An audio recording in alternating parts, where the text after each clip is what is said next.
Good morning students, मेरा नाम मुकेश कुमार यादव है। आज हम लोग ऑपरेटिंग सिस्टम्स के पार्ट थर्ड पर बात करेंगे। ये जो लेक्चर है वो फर्स्ट ईयर के स्टूडेंट्स के लिए डिज़ाइन किया गया है। इसके 2 सीरीज़ पहले हो चुकी हैं जिसके कंटेंट्स कुछ इस प्रकार रहे हैं जो कवर हुए हैं। इससे पहले जो कवर हो चुके कंटेंट्स हैं जिसमें ऑपरेटिंग सिस्टम का इंट्रोडक्शन था, फंक्शंस ऑफ ऑपरेटिंग सिस्टम्स था, relationship between the hardware and software, system software और एप्लीकेशन सॉफ्टवेयर, फोल्डर और शॉर्टकट क्रिएट करना और उनके बेसिक ऑपरेशंस जैसे डिलीट करना, सिस्टम टूल्स जिसमें डिस्क क्लीनअप है, सिस्टम रीस्टोर है, डिस्क डीफ्रेगमेंटेशन है। ये अब तक टोटल 6 पॉइंट्स हमने कवर किए हैं। आज के टॉपिक में या आज के लेक्चर में हम 2 नए टॉपिक्स कवर करने वाले हैं। पहला है कंट्रोल पैनल और उसके मेन सेटिंग्स। दूसरी जो है वो है accessories. Accessories Windows operating system के साथ में फ्री ऑफ कॉस्ट आने वाली यूटिलिटीज़ का कलेक्शन है, जिसमें कैलकुलेटर हुआ, नोटपैड हुआ, पेंट ब्रश हुआ, वर्ड पैड हुआ, स्नीपिंग टूल हुआ। ये जो बेसिक फ्री यूटिलिटीज़ हमारे पास में विंडोज़ ऑपरेटिंग सिस्टम के साथ में आती हैं उनके बारे में हम डिस्कस करेंगे। ये फ्री यूटिलिटीज़ इसलिए भी इम्पॉर्टेंट है क्योंकि इसका हमें कोई भी एक्स्ट्रा पैसा नहीं देना पड़ता। बाकी सॉफ्टवेयर जैसे हमें MS वर्ड डालना है या ऑफिस डालना है तो उसका हमें अलग से लाइसेंस लेना होता है और अलग से हमें पैसा पे करना पड़ता है। पर ये जो यूटिलिटीज़ हैं, कैलकुलेटर, नोटपैड, पेंट ब्रश, ये सारी की सारी free of cost Windows operating system के साथ में ही आती है। आपने एक बार विंडोज़ का लाइसेंस लिया, उसके लिए पैसा दिया, तो ये उसके साथ इनबिल्ट आती है। सबसे पहले हम देखते हैं कंट्रोल पैनल। तो कंट्रोल पैनल का बेसिक फंक्शन ये होता है कि कंप्यूटर में जितने भी ऑपरेशंस हो रहे हैं या उनके डिवाइस ड्राइवर्स हैं, उन सब की कंट्रोलिंग, उनकी सेटिंग्स आदि को हम मॉडिफाई कर सकते हैं, सेट कर सकते हैं। हम चाहें तो जैसे उसको मॉनिटर कर सकते हैं, इनेबल कर सकते हैं, डिसेबल कर सकते हैं और मैनेजमेंट रिलेटेड फंक्शंस एग्जीक्यूट किए जा सकते हैं। कंट्रोल पैनल में हमें ये फैसिलिटीज़ मिलती हैं। तो कुछ इंपॉर्टेंट फैसिलिटीज़ जो या फंक्शंस जो हैं कंट्रोल पैनल में हैं वो हम देखते हैं। सबसे पहला पॉइंट है backup and restore. Backup and restore हमने पहले वाले सेक्शन में पहले ही डिस्कस कर लिया है। नेक्स्ट है date and time. Date and time, जब भी हम सिस्टम में डेट एंड टाइम सेट करना चाहते हैं तो इसके लिए हमें कंट्रोल पैनल में डेट एंड टाइम का ऑप्शन मिलता है। वहाँ जा कर के हम चाहें तो डेट टाइम सेट कर सकते हैं। कई बार हमें इंटरनेट में भी जो एक्चुअल टाइम है उसको यूज़ करना पड़ता है, तो हम ऑटो टाइम भी सेट कर सकते हैं। अगर हम ऑटो ऑप्शन पे सेलेक्ट कर देते हैं तो टाइम और टाइम जोन दोनों सिस्टम ऑटोमेटिकली रीड कर लेता है उसकी लोकेशन के आधार पर। थर्ड पॉइंट है वो है माउस रिलेटेड सेटिंग्स। इसमें हम माउस की पॉइंटर की स्पीड, डबल क्लिक की स्पीड, पॉइंटर का टाइप, पॉइंटर की ग्राफिक्स, ऐसी चीज़ें हम सेलेक्ट कर सकते हैं। इवन जो लेफ्ट और राइट बटन के क्लिक्स हैं उनका भी ऑर्डर हम सेट कर सकते हैं। लेफ्ट वाले को राइट वाले पे सेट कर सकते हैं एक्शंस को, और राइट वाले को लेफ्ट वाले पे सेट कर सकते हैं। तो ये सारे के सारे जो सेटिंग्स हैं वो माउस के अंदर हमें मिलती है कंट्रोल पैनल में। नेक्स्ट है वो है फ़ॉन्ट। फ़ॉन्ट सेटिंग्स हमें जब भी हम कोई टाइप करते हैं किसी पर्टिकुलर लैंग्वेज में तो हमें फ़ॉन्ट्स की रिक्वायरमेंट होती है। तो फ़ॉन्ट्स हम 2 प्रकार से इंस्टॉल कर सकते हैं। एक, हमारे पास में फ़ॉन्ट की फाइलें या तो पेन ड्राइव में हो या इंटरनेट से डाउनलोड की गई हो, तो जो फाइलें होती हैं वो हम कॉपी कर लेते हैं, फिर विंडोज़ के फोल्डर में जाते हैं, C ड्राइव में जाके विंडोज़ के फोल्डर में जाते हैं, वहाँ फ़ॉन्ट का अलग से फोल्डर होता है, फ़ॉन्ट के फोल्डर में जाकर के कॉपी पेस्ट कर दें। तो इस तरीके से भी वो जो फ़ॉन्ट होते हैं कॉपी पेस्ट करने पर भी हमें बाकी सॉफ्टवेयर में दिखाई देने लगते हैं, चाहे से वो MS वर्ड हो, पावर पॉइंट हो, हर जगह वो दिखाई देने लगते हैं। दूसरा तरीका यह है कि जो फ़ॉन्ट हमने डाउनलोड किए, पेन ड्राइव किया, तो उसके ऊपर हम क्लिक करते हैं, फ़ॉन्ट ओपन होता है हमारे सामने।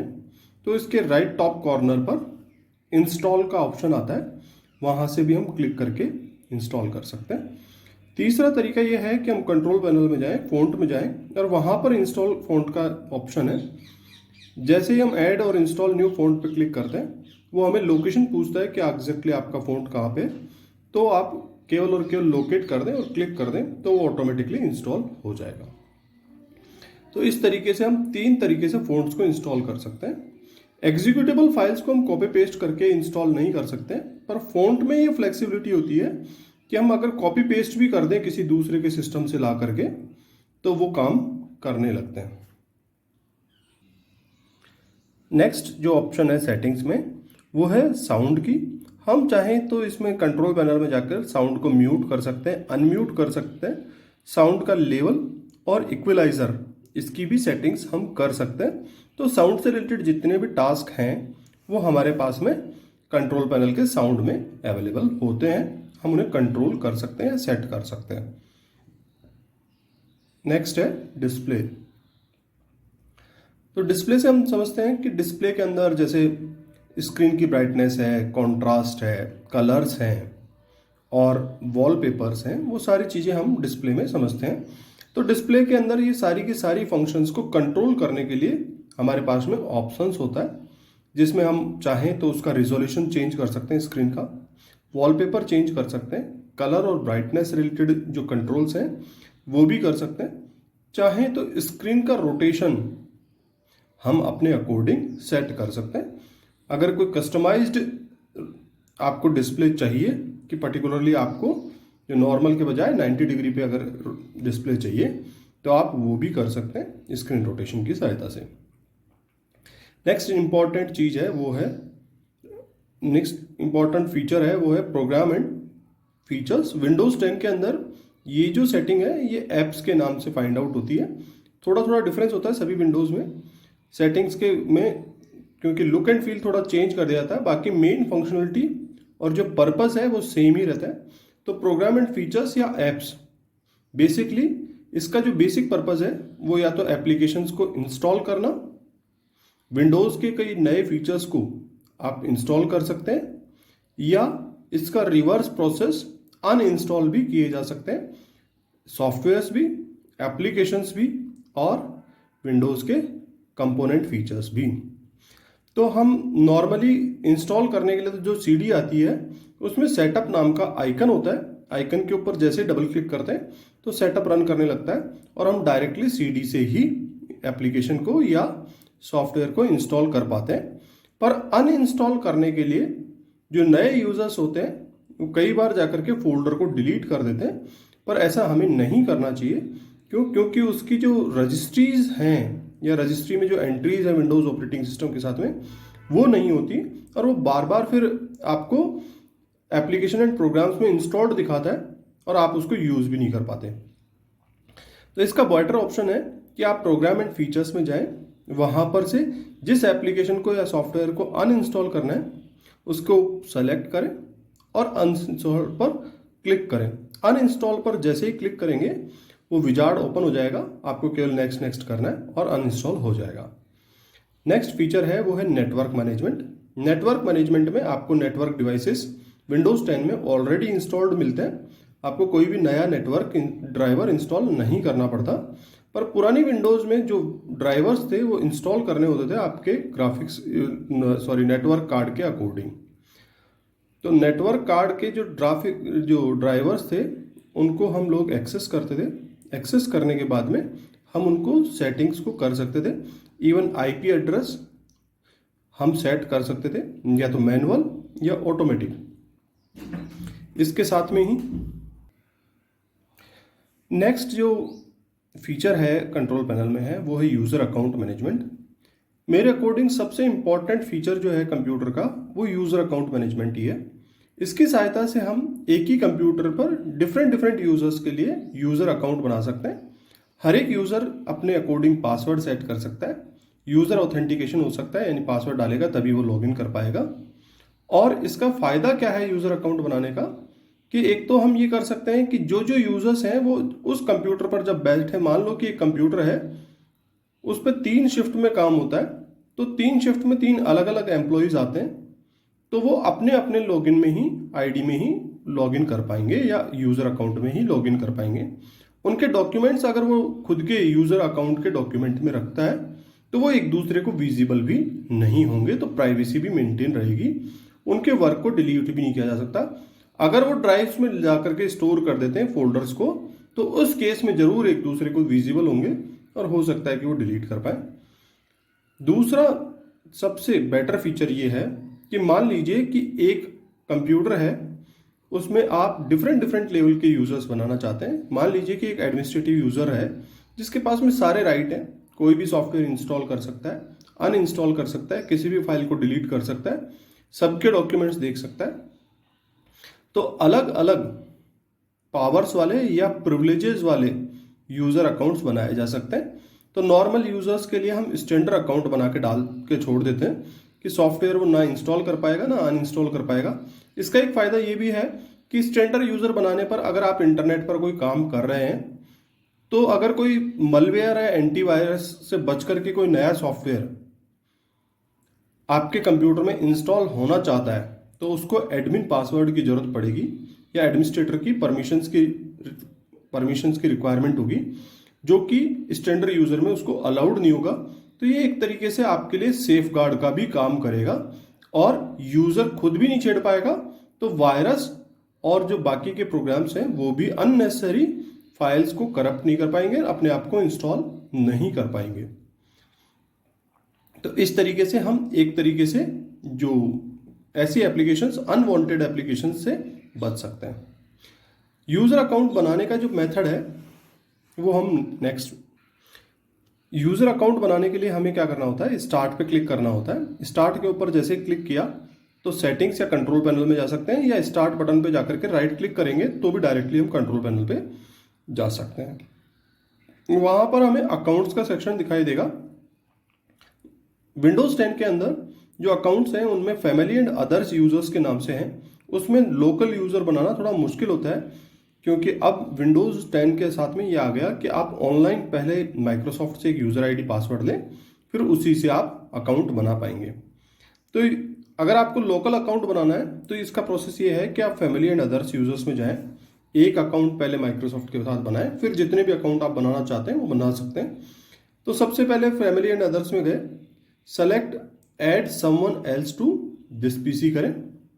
थर्ड स्टेप में जैसे आप इस पर क्लिक करेंगे तो वहां पर आपके सामने कई सारे ऑप्शंस आएंगे। तो वहां पे एक ऑप्शन मिलेगा, I don't have this person's sign in information. आप उसके ऊपर क्लिक करेंगे। जैसे ही नेक्स्ट पेज आए वहां पर ऐड यूजर विदाउट ए माइक्रोसॉफ्ट अकाउंट पे क्लिक करें। तब आपके सामने एक विंडो आ जाएगी जिसमें यूजर नेम, पासवर्ड, हिंट और अकाउंट टाइप पूछा जाएगा। तो यूजर नेम ऐसा होना चाहिए जो पहले से एग्जिस्टिंग नहीं हो। पासवर्ड आप अपने अकॉर्डिंग बना सकते हैं, पर बेस्ट प्रैक्टिस ये है कि नॉर्मल नेम्स या डेट ऑफ बर्थ नहीं होनी चाहिए उसमें। हिंट में आप इस तरीके की हिंट दीजिए कि पासवर्ड का कोई भी पार्ट उससे एक्सपोज नहीं होता हो, पर आप उसको रिकॉल कर पाए। फाइनली अकाउंट टाइप, आप किस टाइप का अकाउंट बनाना चाहते हैं, एडमिनिस्ट्रेटर, स्टैंडर्ड, गेस्ट, तो आप अपनी चॉइस के अकॉर्डिंग उस ड्रॉप डाउन लिस्ट में से सेलेक्ट कर लें। नॉर्मली एक एडमिन पासवर्ड बनाया जाता है या एक एडमिन अकाउंट बनाया जाता है, बाकी यूजर्स के लिए स्टैंडर्ड अकाउंट बनाया जाता है ताकि वो सारे काम कर भी पाए और कोई नई चीजें या छेड़छाड़ सिस्टम से नहीं कर पाए। कई बार एम्प्लॉय सिस्टम के साथ में ऑर्गेनाइजेशन जब छोड़ के जाता है तो उसके बाद में हमें उस सिस्टम से उसका अकाउंट डिलीट करना होता है, या कोई स्टूडेंट का अकाउंट बन गया उसको अगर डिलीट करना हो या डीएक्टिवेट करना हो तो हमें सेम टू सेम वही प्रोसेस फॉलो करना होता है। Start, control panel, accounts, family and others.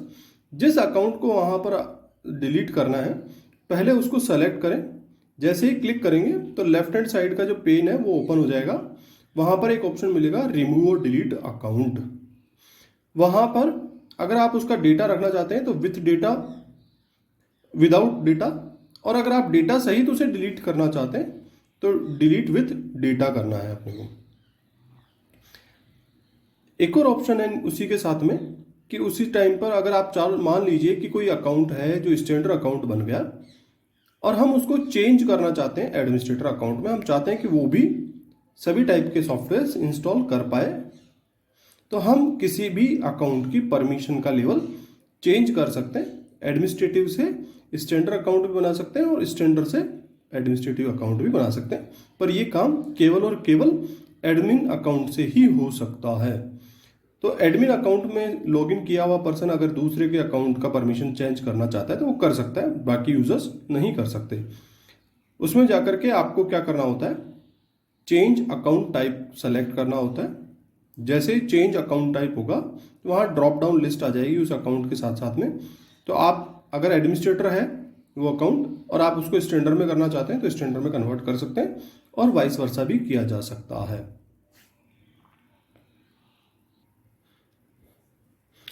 Next section है वो है कंप्यूटर एसेसरीज का। कंप्यूटर एसेसरीज में हम देखते हैं कि जब भी हम ऑपरेटिंग सिस्टम परचेज करते हैं तो उसके साथ में कुछ यूटिलिटीज फ्री ऑफ कॉस्ट हमारे पास में आती हैं। वो बहुत ही बेसिक वर्क्स के लिए होती हैं। अगर आपको कोई स्पेशलाइज्ड काम करना है, जैसे बहुत ही हाई लेवल की टेक्स्ट एडिटिंग करनी है या फोटोशॉप यूज़ करना है, तो वो सॉफ्टवेयर्स आपको अलग से परचेज करने होते हैं। पर जो कंप्यूटर एसेसरीज में या जो एसेसरीज वाला सेक्शन है उसमें कुछ छोटी छोटी यूटिलिटीज़ आती हैं जो फ्री ऑफ कॉस्ट माइक्रोसॉफ्ट हमें प्रोवाइड करवाता है ऑपरेटिंग सिस्टम के साथ में। उसमें सबसे पहले है कैलकुलेटर।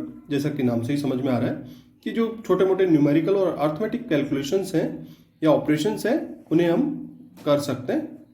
इसमें हमें करना क्या होता है, स्टार्ट पे जाना होता है एप्स में और कैलकुलेटर्स में जाकर के ये आपके सामने ओपन हो जाता है। विंडोज 10 का जो कैलकुलेटर है वो मल्टी मोड में काम करता है, जैसे सिंपल, साइंटिफिक मोड एटसेट्रा में।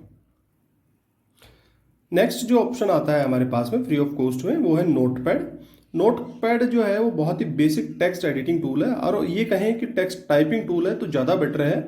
क्यों? क्योंकि इसमें कोई बहुत ज़्यादा फीचर्स नहीं होते, केवल हम टाइपिंग कर सकते हैं और उसको फाइल को सेव कर सकते हैं। बहुत सारे ऑप्शंस हमारे पास में कुछ नहीं होते, केवल हम सिंपल टाइपिंग कर सकते हैं। ये फ्री टूल है ऑपरेटिंग सिस्टम के साथ में। इसमें हम केवल फ़ॉन्ट टाइप, फ़ॉन्ट का साइज और कोई और 2-4 चीज़ें हम सेट कर सकते हैं, उसके अलावा कुछ नहीं किया जा सकता। ये नोटपैड जो है वो इनिशियल विंडोज के साथ में ही आता था। कैलकुलेटर, नोटपैड दोनों ही बहुत पहले के वर्जन से 98 में भी 95 में भी ये फ्री ऑफ कॉस्ट आपको मिल जाते थे। विंडोज एक्सपी के साथ में माइक्रोसॉफ्ट ने एक नया एक्सपेरिमेंट किया कि जो नोटपैड था उसका थोड़ा एडवांस वर्जन भी फ्री में यूजर्स को प्रोवाइड करवाया। ये जो एडवांस वर्जन था इसको वर्ड पैड कहा गया। इसमें कुछ फीचर्स माइक्रोसॉफ्ट वर्ड से कॉपी किए गए। ये टेक्स्ट एडिटिंग टूल है, पर ये नोटपैड से थोड़ा एडवांस होता है, पर जो माइक्रोसॉफ्ट वर्ड है उतना भी अच्छा नहीं होता। इसमें हमारे पास में जो कुछ नए ऑप्शंस आए, जैसे bold, italic, underline, text alignment, ऐसी कुछ चीज़ें हमारे पास में नए ऑप्शंस के रूप में आई। टेक्स्ट अलाइनमेंट मतलब कि उसको लेफ्ट जस्टिफाई करना है, लेफ्ट करना है, राइट करना है, सेंटर करना है, जस्टिफाई अलाइनमेंट लेना है, वो हम सारे ऑप्शंस इसमें कर सकते हैं। पर फिर भी कुछ ऑप्शंस जैसे एंकर लिंकिंग करना है या टेबल्स इंसर्ट करना है या मेल मर्ज करना है, ऐसे स्टैंडर्ड ऑप्शंस या हाईफाई ऑप्शंस इसमें नहीं होते। कुछ बेसिक रिक्वायरमेंट्स के अकॉर्डिंग दिया गया है। अगर आपको कुछ ज़्यादा एडवांस लेवल पर करना है तो आपको माइक्रोसॉफ्ट वर्ड परचेज करना ही पड़ेगा। नेक्स्ट फ्री यूटिलिटी जो दी हुई है माइक्रोसॉफ्ट ने वो है पेंट। पेंट जो है वो माइक्रोसॉफ्ट ने इनिशियल विंडोज ऑपरेटिंग सिस्टम के साथ में ही दे रखा था। ये एक बहुत ही यानी छोटी सी यूटिलिटी है जो बेसिक ग्राफिक्स के काम में आ सकती है। छोटी मोटी पेंटिंग की जा सकती है, लाइंस ड्रॉ की जा सकती हैं, कुछ इमेजेस बनाई जा सकती हैं। इमेजेस को रीसाइज किया जा सकता है, रोटेशन किया जा सकता है, क्रॉप किया जा सकता है, लाइंस डाले जा सकते हैं, शेप्स डाले जा सकते हैं, सर्कल, ट्राइंगल, ऐसे डिफरेंट शेप्स भी हम इंसर्ट कर सकते हैं। कलर्स को फिल कर सकते हैं, कैनवास टाइप की पेंटिंग की जा सकती है। तो ये छोटी एक यूटिलिटी है जो फ्री ऑफ कॉस्ट माइक्रोसॉफ्ट ने हमें दी है। फाइनली हमारे पास में एक स्नीपिंग टूल और है जो एक अच्छी यूटिलिटी है माइक्रोसॉफ्ट विंडोज में। ये विंडोज 7 के साथ में ऐड की गई। ये इनिशियल वर्जन्स में 95 में और विंडोज एक्सपी में नहीं थी, पर विंडोज 7 के साथ में एक नई यूटिलिटी माइक्रोसॉफ्ट ने यूजर्स को दी, जिसको हम कहते हैं स्नीपिंग टूल। स्नीपिंग टूल क्या करता है कि जो स्क्रीन के ऊपर जो भी इमेज दिखाई दे रही होती है वो उसको कैप्चर कर लेता है, पर ये काम प्रिंट स्क्रीन से भी होता है। प्रिंट स्क्रीन में और इसमें एक बेसिक डिफरेंस है। प्रिंट स्क्रीन जो है वो पूरी स्क्रीन का स्क्रीनशॉट लेता है और उसको हमें क्या करना होता है, पेंट ब्रश में पेस्ट करना होता है या माइक्रोसॉफ्ट वर्ड में पेस्ट करना होता है। उसी के बाद में हम उसको क्रॉप कर पाते हैं या एडिट कर पाते हैं, या उसका कोई पार्ट यूज करना है तो क्रॉपिंग पेंट में या वर्ड में ही पॉसिबल है, डायरेक्टली पॉसिबल नहीं है। तो स्नीपिंग टूल एक नया यूटिलिटी ऐड की, जिसमें यूजर अगर चाहे तो स्क्रीन का एक स्पेसिफिक एरिया ही वो कैप्चर कर सकता है और उसको जो उसकी इच्छा हो उस फॉर्मेट में डायरेक्टली सेव कर सकता है। पेंट ब्रश को ओपन करने की आवश्यकता नहीं है। वो चाहे तो उसको जेपीईजी में स्टोर करे, चाहे तो वो किसी और फॉर्मेट में स्टोर करे। इसमें क्या होता है कि आपको केवल स्नीपिंग टूल में जाकर, स्टार्ट में जाकर के, एसेसरीज में जाकर के स्नीपिंग टूल पे क्लिक करना होता है, या डायरेक्टली आप सर्च में जाकर के स्नीपिंग टूल जैसे ही लिखेंगे ऑटोमेटिकली ओपन हो जाता है। फिर न्यू पे क्लिक करना होता है। न्यू पे क्लिक करते ही आप जो स्क्रीन एरिया कैप्चर करना चाहते हैं वो केवल आपको माउस की सहायता से ड्रैग एंड ड्रॉप करना होता है। जैसे ही वो ड्रैग करते हो वो एरिया सेलेक्ट हो जाता है और वो आपके साथ में आ जाता है। फिर आप उसको सेव कर सकते हो या कॉपी पेस्ट भी कर सकते हो किसी दूसरे सॉफ्टवेयर में। आज के लेक्चर में बस इतना ही। Thank you so much. अगर आपके पास में कोई फीडबैक है या सजेशंस हैं तो आप मेरे मेल पे भेज सकते हैं। फिर अगेन वही रिक्वेस्ट कि प्लीज़ आप कैशलेस ट्रांजैक्शंस को यूज़ कीजिए, डिजिटल मनी को सपोर्ट कीजिए, और जहाँ तक हो सके आप यूपीआई पेमेंट्स को सपोर्ट कीजिए, क्योंकि वो वर्चुअल पेमेंट एड्रेस हैं, उनके हैक होने के चांसेस कम हैं बजाय के एज़ कम्पेयर टू बाकी आपके डिजिटल मीडियाज़ के, जैसे कि कार्ड है। कार्ड भी आजकल जो है वो एम्बेडेड चिप वाले आते हैं, तो वो ज़्यादा बेटर है। आप मैग्नेटिक स्ट्रिप वाले और वाईफाई कार्ड्स अगर किसी के पास हैं तो प्लीज़ आप उन्हें यूज़ ना करें या उनकी लिमिट सेट करवा लें। आप यूपीआई पेमेंट सेलेक्ट करेंगे तो ज़्यादा बेटर है, उसमें कोई ट्रांजैक्शन चार्ज भी नहीं होते और आप सेफ भी रहते हैं। Thank you so much.